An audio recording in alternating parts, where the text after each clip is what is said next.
Hi hello જય શ્રી કૃષ્ણ જય માતાજી માય ઓલ્ડ ફ્રેન્ડ્સ કેમ છો બધા મજામાં છો ને। ચલો આજે આપણે બનાવશું કાતર રાખવા માટેનું કવર। આપણી કાતર ગમે ત્યાં રખડતી હોય તો તેના માટે મેં આજે કવર બનાવવાનું વિચાર્યું કે તમારી સાથે શેર કરું। તો ચલો આપણે બનાવીએ। તેના માટે મેં તેની પહોળાઈ લીધી છે 8 ઇંચ ને લંબાઈ લીધી છે 10 ઇંચ।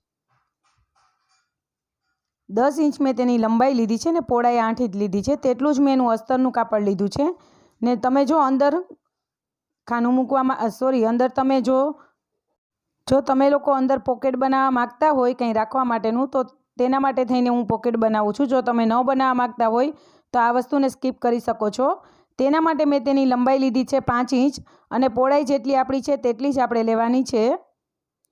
હવે હું સૌથી પહેલાં આને ત્રણેય સાઈડથી સિલાઈ મારી લઈશ। એક ભાગ આપણે ખુલ્લો રાખશું, ત્રણેય ભાગમાં હું સિલાઈ મારી લઈશ। તમે મારા આ વિડીયોને છેલ્લે સુધી જુઓ। જો તમને પસંદ આવે તો તમે મારા વિડીયોને લાઈક કરજો ને મારી ચેનલને સબસ્ક્રાઈબ કરજો। હવે આપણે એક્સ્ટ્રા કાપડને કટ કરી લીધું છે, તેને અસ્તરમાં જ આપણે જોઈન્ટ કરશું।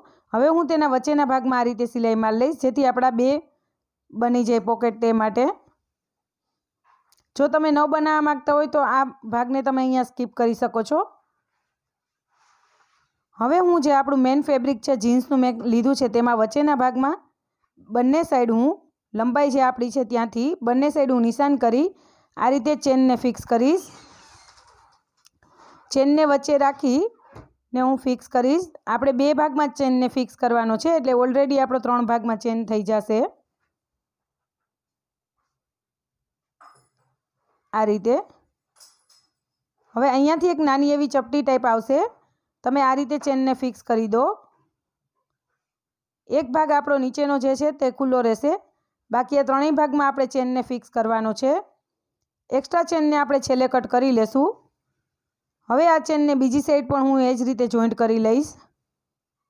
બીજી સાઈડ પણ હું ચેનને એ જ રીતે જોઈન્ટ કરીશ, પણ હું થોડુંક અલગ એટલે કે સહેલાઈથી તમને બતાવું છું કે હું કઈ રીતે જોઈન્ટ કરું છું તે। તેના માટે મેં સૌથી પહેલાં ઉપરના ભાગમાં સિલાઈ મારી છે। હવે હું નીચેના ભાગમાં સિલાઈ મારી લઈશ જેથી આપણો ચેન જે આપણે સામેની દિશામાં કર્યું છે તે જ રીતે આપણો ચેન ફિક્સ થઈ જાય। આ રીતે આપણે ચેનને ફિક્સ કરી લેશું।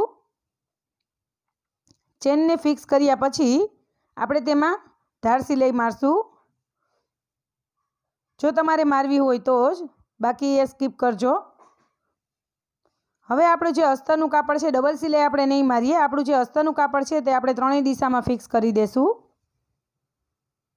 ત્રણેય દિશામાં આપણે તેને ફિક્સ કરી દેશું। જ્યાં આપણે 3 સિલાઈમાં આપણે કરી છે ત્યાં એક ભાગ આપણે ખુલ્લો રાખશું, જે આપણે ખુલ્લો રાખ્યો છે ત્યાં આપણે સિલાઈ નહીં મારીએ। આ રીતે ત્રણેય ભાગમાં હું અસ્તરને ફિક્સ કરી દઈશ। ત્રણેય ભાગમાં આપણે ફિક્સ કરવાનું છે।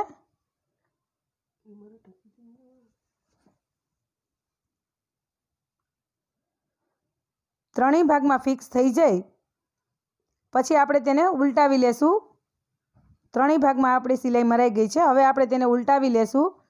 ઉલટાવીને આપણે ત્રણેય ભાગમાં ધાર સિલાઈ મારી લેશું જેથી ફિનિશિંગ સારું આવે। જો તમે કોઈ બીજા નવો વિડીયો જોવા માંગતા હોય તો તમે મને કમેન્ટ કરીને જણાવજો। બ્યુટી ટિપ્સ વિશે કે કોઈ વિશે તમે વિડીયો જોવા માંગતા હોય તો તમે મને જણાવજો। આજે મેં મારી કાતર રાખવા માટેનું કવર બનાવ્યું એટલે મને થયું કે હું તમારી સાથે પણ શેર કરું। હવે હું ચેનને આ રીતે કરી એક્સ્ટ્રા ચેનને હું કટ કરી નાખીશ।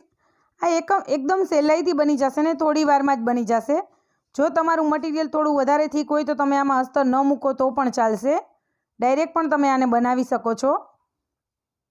હવે જે આપણો એક ભાગ ખુલ્લો હતો તેને આ રીતે હું ડબલ કરી અને ત્યાં 2 સિલાઈ મારી દઈશ। 2 સિલાઈ મારતાની સાથે જ આપણે ઊંધું કરી લેશું એટલે આપણું જે કવર છે તે રેડી થઈ જશે। તમે આને પેન્સિલ પાઉચ તરીકે પણ યુઝ કરી શકો છો, તમે આને ઘણા કામમાં લઈ શકો છો। તમે ક્યાંય બહાર ગયા હોય તો બ્રશ રાખવા માટે કે એમ પણ તમે આને યુઝ કરી શકશો। આ મલ્ટીપર યુઝ તમારે કામમાં આવશે, તમે આને ઘણા યુઝમાં લઈ શકો છો। તો રેડી છે આપણું આ પાઉચ। તો કેવો લાગ્યો તમને મારો આ વિડીયો એ મને કમેન્ટ કરીને જરૂરથી જણાવજો।